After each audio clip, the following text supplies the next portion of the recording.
Good morning, buongiorno from Italy. This is day 5. We're still in Gaeta, so we're going to head over to the historic center. Um, this is basically this afternoon now. We're going to go to the beach, but it's still a little chilly, so we're probably going to go later. We did sleep in. We did a little bit more laundry just to take advantage of the washing machine that we do have at this Airbnb. It's been pretty hustling and bustling this morning, even though we try to sleep in. It's still pretty busy around here and kind of, loud, but it's okay. So we are going to head over to, like I said, the historic center. We're going to check out this old penitentiary style medieval prison, and we will get back with you in a minute when we get there and show you what it looks like. All right, we just parked at the historic center. They did say a ZTL was about 300 meters in, and I don't know exactly where that would have started or if I would have been able to turn around. I do see people parking up there, so we probably could have got a little bit closer, but I didn't really want to risk it. But yeah, so we just got here, and this is like since it's a military zone, I don't know if it's still active or it's more of like a museum style, but this is at the top of a battleship right here. You see these gates. It's a military zone. Come on. Check it out.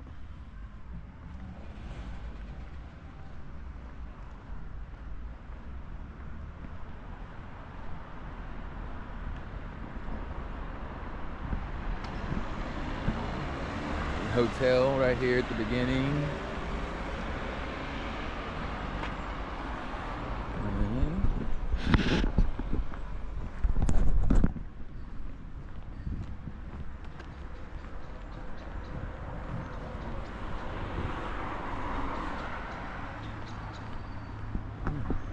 There's like maybe some type of shortcut to where we're going. Like through some stairs or something.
Okay, so we just walked up to the castle and we were greeted by some tour guides. It's a $20 tour per person for a guided tour. This right here is basically like a little seminar room, and they also have their offices there.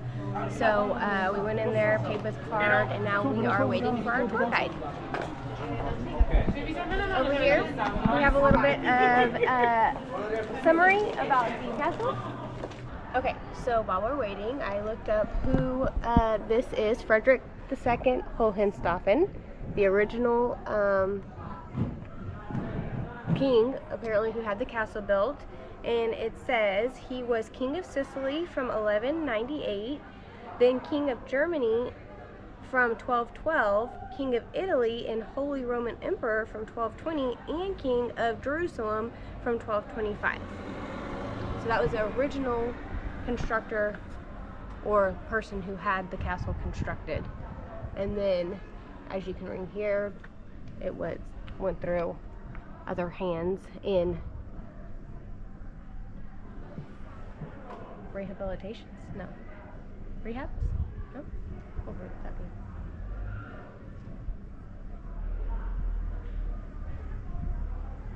Renovations.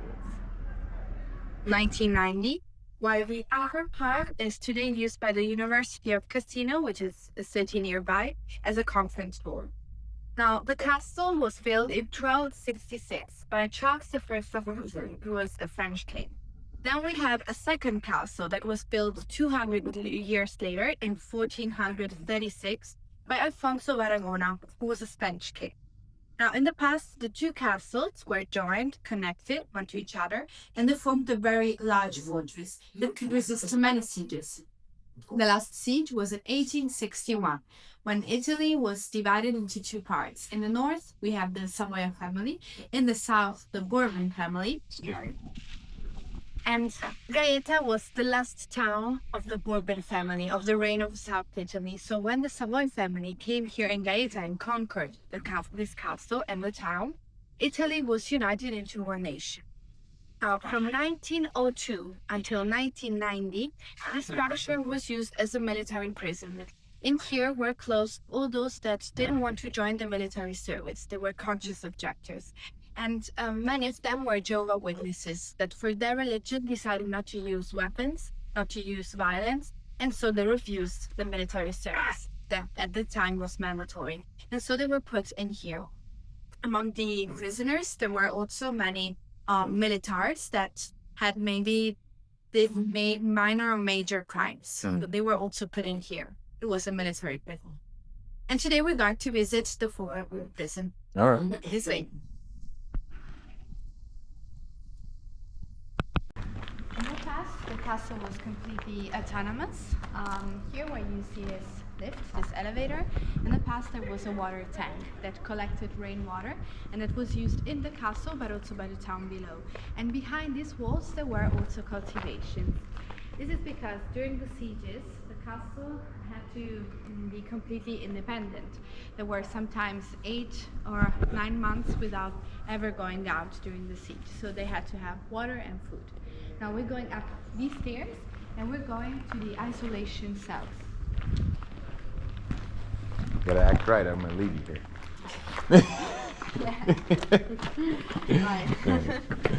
Yes, was it yesterday or the day before? We were on a boat, Okay. and she had to go down below to change, and the crew was like closed her in, and she said, "We're gonna keep you here for a year. You can come back." You come back. And here are the cells. So.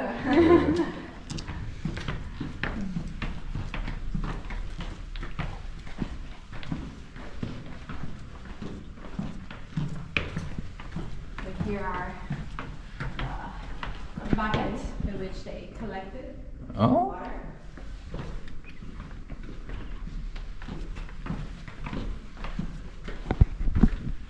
I wonder how many gallons of water that would have been. Yeah, I don't know exactly, but it was really big because it was all this. Like even here where there are the stairs, it was all the tank. Oh, okay, And okay. these were the stairs, so it went through the wall. Okay, so this goes all the way to right here. Yes, Oh, exactly. that's, yeah. And it was used in the castle, but also by the town below. So. Okay. What would you say the population was? At that time, there were 5,000, 6,000 here in. This was the older part of the town, the medieval part.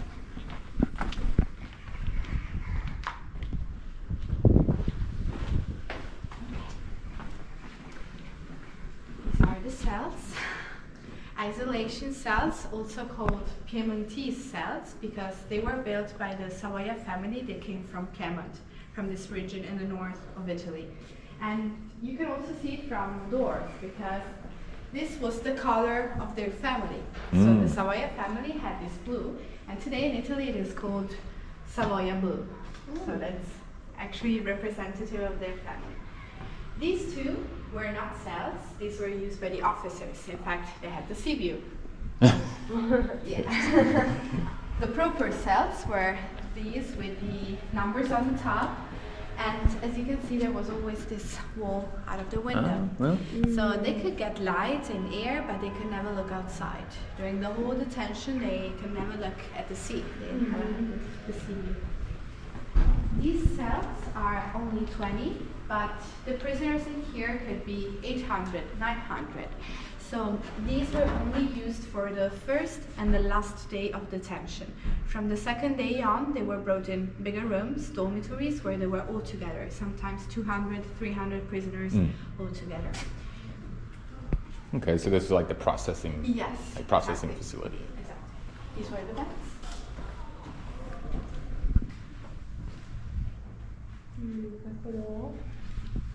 Yeah. And here we have two different cells that are the red cell. The red cell was used to close prisoners that had self-harming attitudes. So it's empty and the walls are covered with foam so that they didn't hurt themselves, like hitting their head and stuff like that.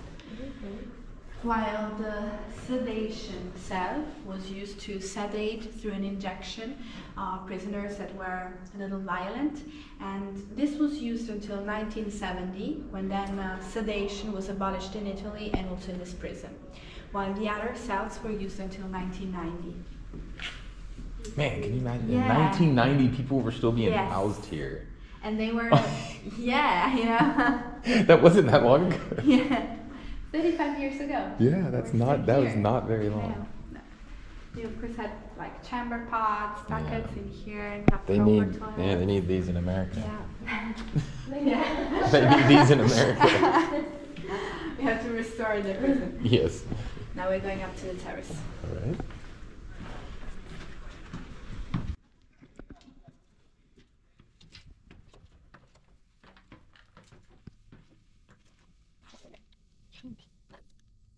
Okay, so this was a little terrace where the prisoners could come to get a bit of fresh air and sun, but always with high walls because they couldn't look at the sea. This was their punishment. But we're going up here. That was the terrace for the people.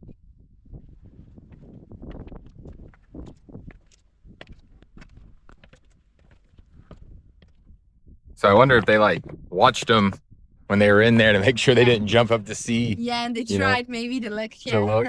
Yeah. Yeah. Oh, this is amazing. Yeah. It's really nice. So all the town, this was probably the waterworks. Yeah. Or, There's a garden. Private home. Okay. It's supposed to look like a medieval castle, but it's actually not that way. okay. It's a nice view. Oh. So the church is here, the Church of St. Francis, Annunziata Church. Then we have the Cathedral of Gaeta, which is this with this tower, bell tower here. Oh, okay. And this is the outer castle, the Aragonese castle, that was built 200 years later, and it was then connected, joined to the Angevin castle that was built in 1200. And it was then isolated at the time of the prison, when the prison had to be isolated. So every path that went to the other castle was just closed. And these two are two trapdoors on the top of the red cell and the sedation cell. And it was used to constantly check what the prisoners were doing in the cell, because these two were two particular cells, so the prisoners in them had to be constantly watched, basically.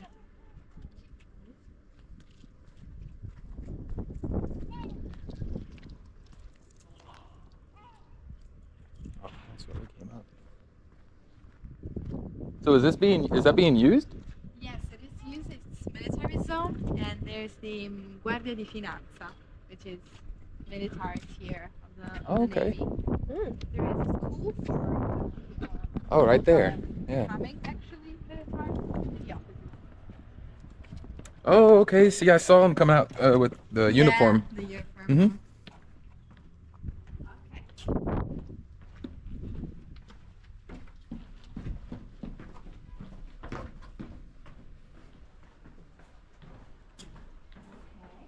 Now we're going to see the bigger rooms, the dormitories, where the prisoners were held from the second day on.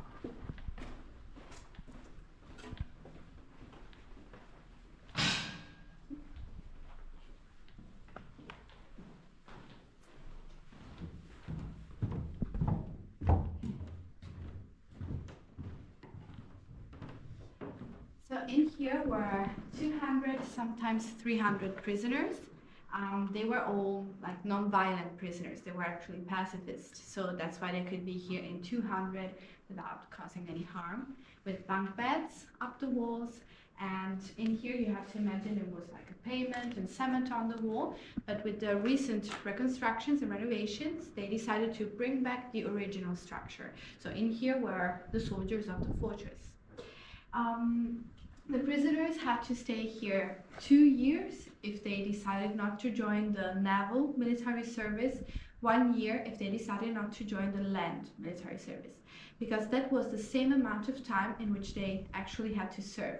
So what they didn't do serving, they had to spend here in the prison. And the prison had three sections. A, B, and C. We are currently visiting section A, and each section was organized in the same way. So with a dormitory with 200, 300 prisoners, and a yard where they went to walk a little bit, have a little bit of fresh air, but also to wash themselves and also to the toilets. So now we're going to the yard. The university is having conferences at the moment, so there are all these like stands. Oh, this looks very renovated. Yeah.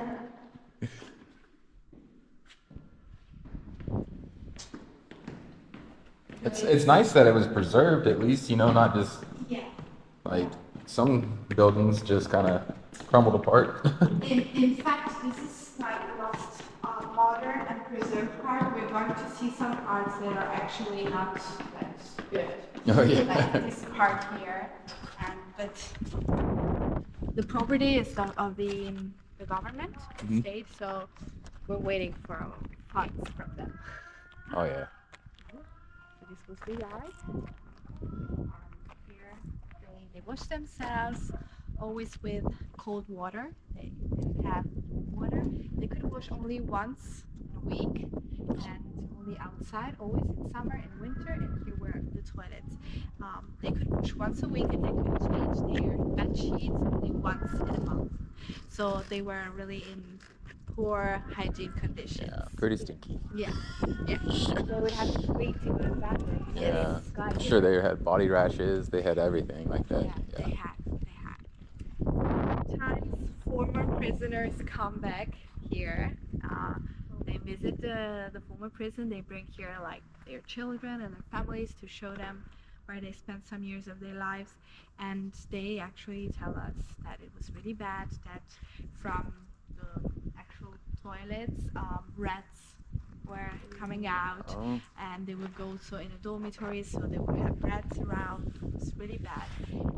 They didn't have enough food, so sometimes they had to go in the kitchen and just steal a piece of bread, and it was really bad for that. And they were non-violent prisoners, they were not criminals, so it was quite bad for them. This was the access at that time. And from here you could also access the other two sections, B and C.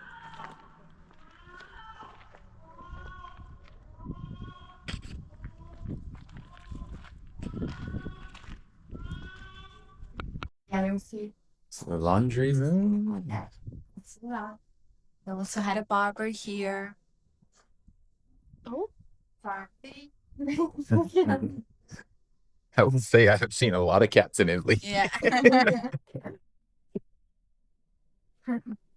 See this. Oh, must be nice. Yeah. Oh, be the guy. Hey, following me.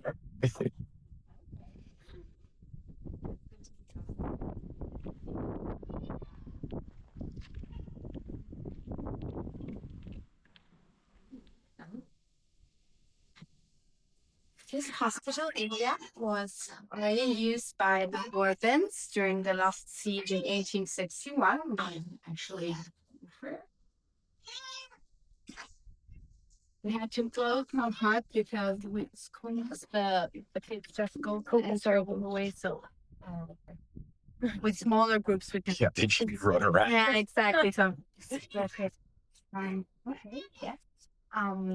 It was used by the Bourbon family, especially from the Queen Sofia, which was the wife of Francesco II di Borbone, as her garden. And of course, you have to imagine like a garden with flowers and plants, and fountain going on. But during the last siege, there were so many wounded soldiers during the yeah during. She's hungry right now. So many wounded soldiers that there was no space left in the actual building of this area. So the queen asked to just destroy her garden and put all beds for the wounded soldiers. And she herself cared for them. She became a nurse for them. And we also know that during the last siege, the king decided to immediately leave the castle and go sign the treaty for peace to end the reign of South Italy. And so Italy will be united in that year. The queen decided to stay in the castle and to fight next to the population and the soldiers. And so she was called the soldier queen from them. She was very, very brave and very beloved by the population. And this became then the infirmary of the prison. And that was this her picture right here? Yes. Is that Regina Sophia? Yes, Regina Sophia. That's her.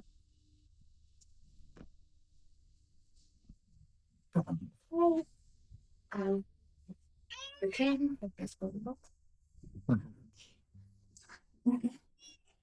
Yeah, I'm going to tell my colleague to bring our food. But we haven't had a bed. Yeah. He demands food. I have pork pie. There. Yeah.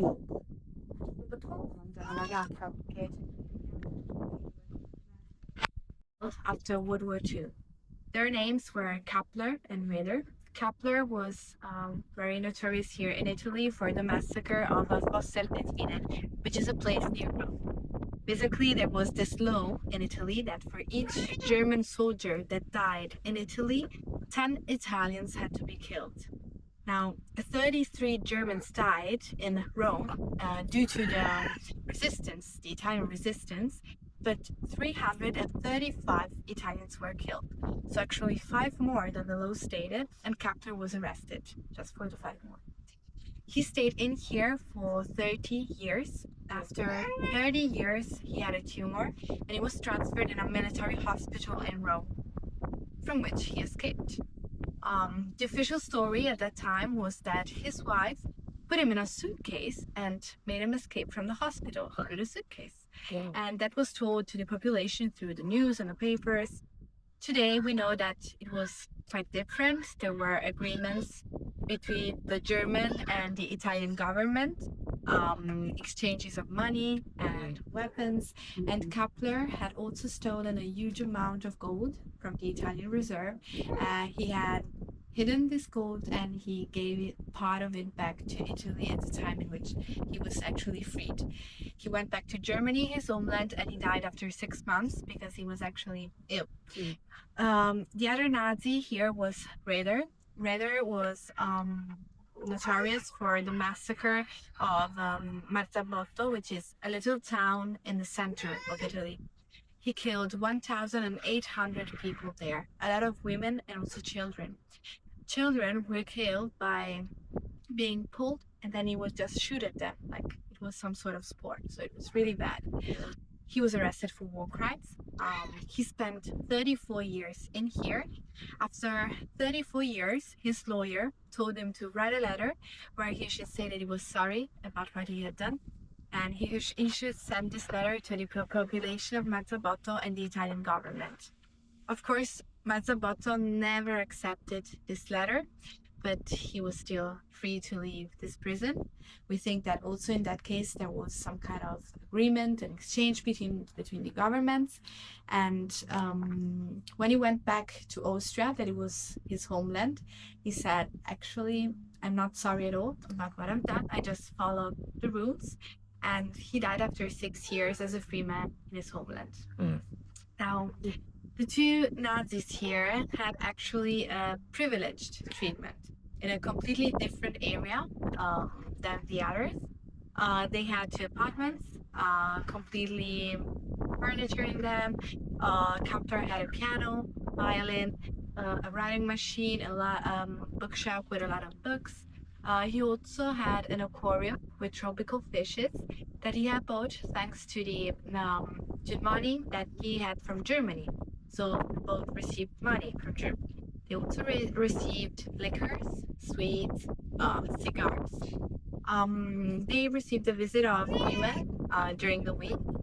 He also married his wife in here, so he regularly saw his wife, and the other prisoners had to go to the apartment and just clean the apartment, serve the Nazi, and cook for the two of them.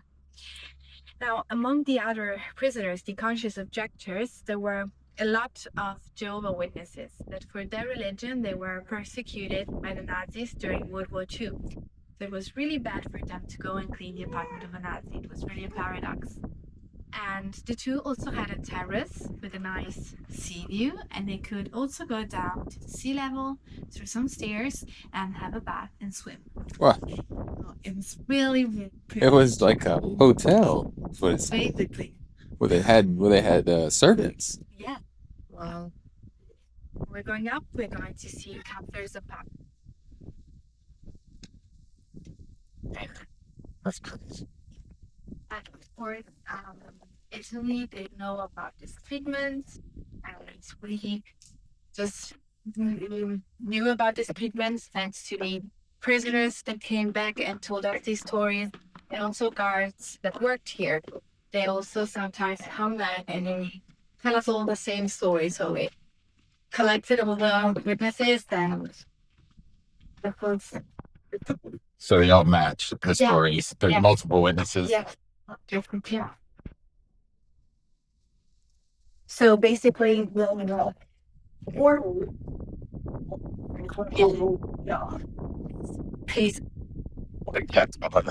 are you going? Where are you going? Where's my food?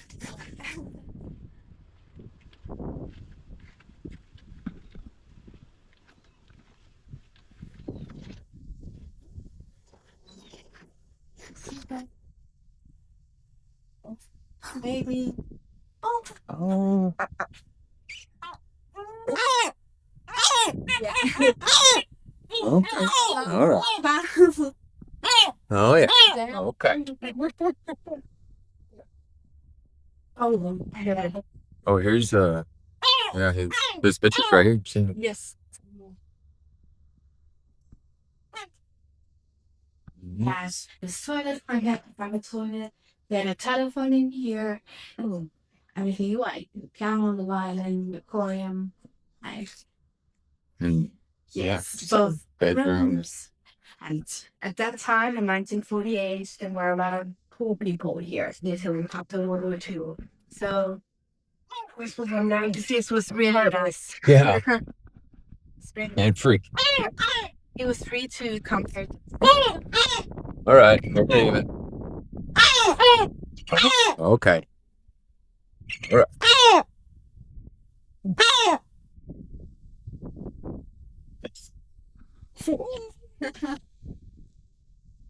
And now we're going up to this house. Oh look, here's this one too. This guy, Alter Raider, his entrance.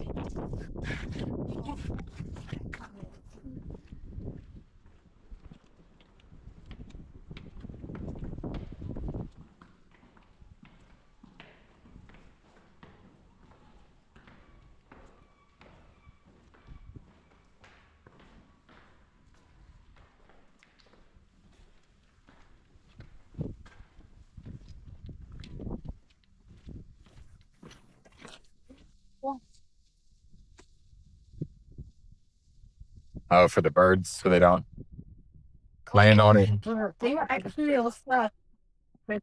Okay, sorry. Oh, okay. And they're up now on the birds, yeah. Still. Oh. Wow.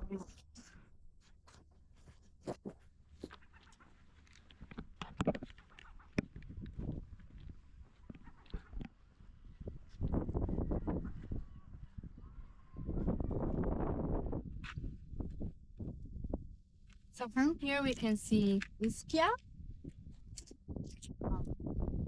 Naples right there. You can see the bit of the Vesuvius. It's been a party today. Ventotene, Santo Stefano.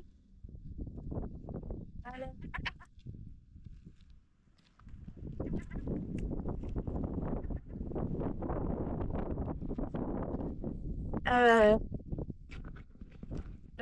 that's No.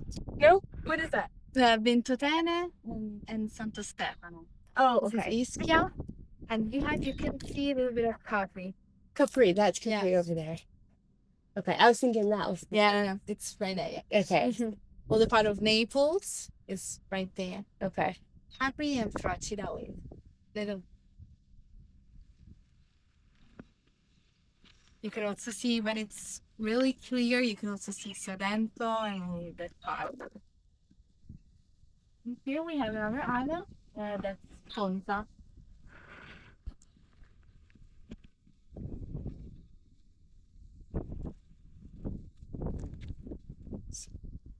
Little head bob down up there. Oh yeah, got some babies up there.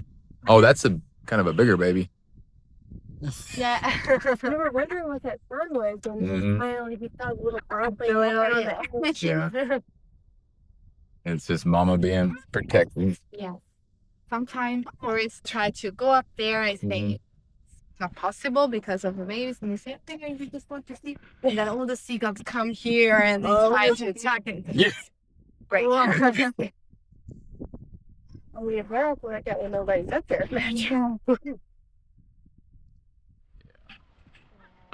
Okay, to the last advice.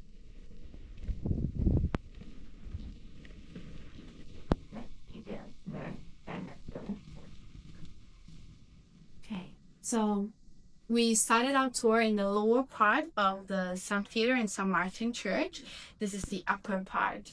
As I said, it was split into two in 1800, and we can see they kept part of the structure with these arches. There were frescoes here, paintings, but they were covered in 1800, sadly. And this part has been used as a dormitory for the guards of the prison.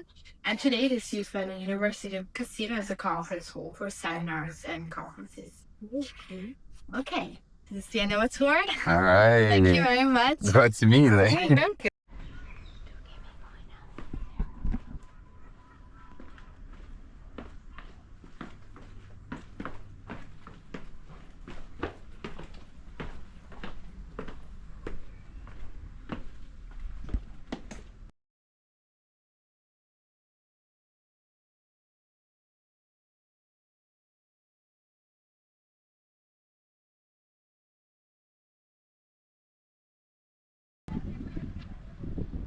What do you think? What do you think of Gaeta so far? The historic part. Beautiful. The historic part is. And what about those tre cafe that you just said? Cafe? Cafe. Yes. See. Pistachio cafe. Oh, cafe alla pistacchio.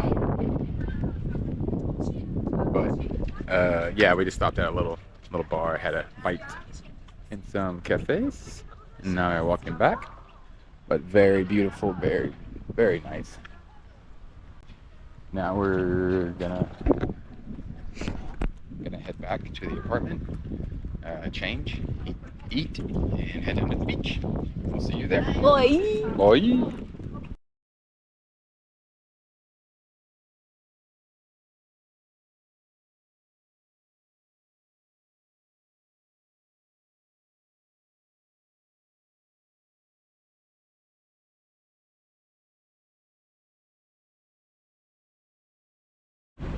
All right, so out here at Serrafo Beach. Obviously, it's still early in the season. We're here.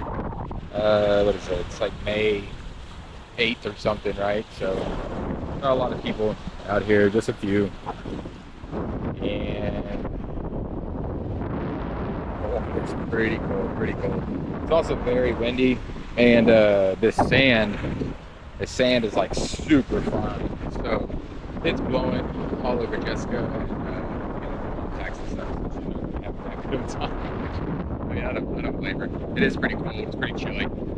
So I think we're gonna pack it in. Obviously, we came down here, we checked it out, we saw the water. The water's beautiful. Let me go bring y'all down here. Water. Clear, clear. Turquoise is clear. I wish it was a bit warmer. Just on the beach. But it's alright. I think we're gonna head back to the apartment, maybe change, or just go find somewhere to have an aperitivo, maybe on the bar top or somewhere, But yeah. Catch up. That's it.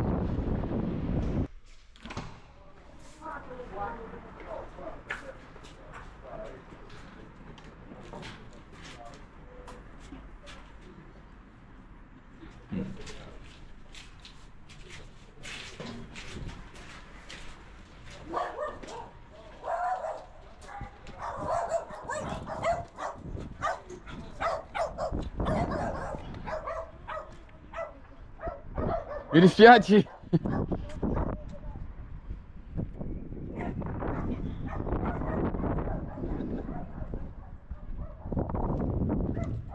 Oh, that was their patio. They got the top suite. So that's how this is right here. I guess this is this guy's patio. And look at got his pizza oven. Got all his plants up here. Oh, look at this view. Beautiful, beautiful view. I mean, there's no chairs up here, but we could sit. We could sit right here.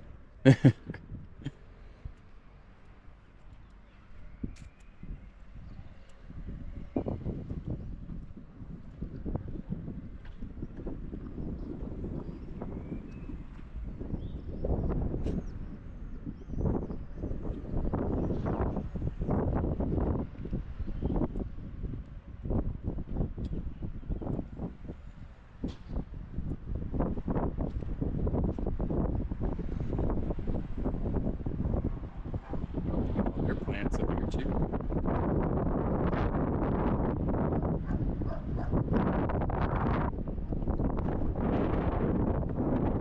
Very nice, very nice.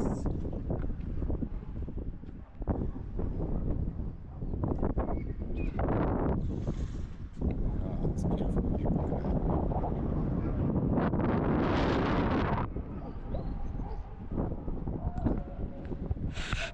What do you think about that view, huh? What do you think about that view? Beautiful, yes. They have a lot of plants and stuff out on that side. Oh, we did. We got their dogs. Those are the dogs that probably woke you up this morning. So that's payback for waking me up.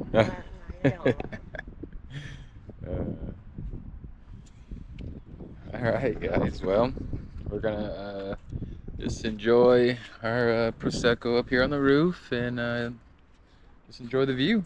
And we'll catch up with y'all later. Ciao, ciao.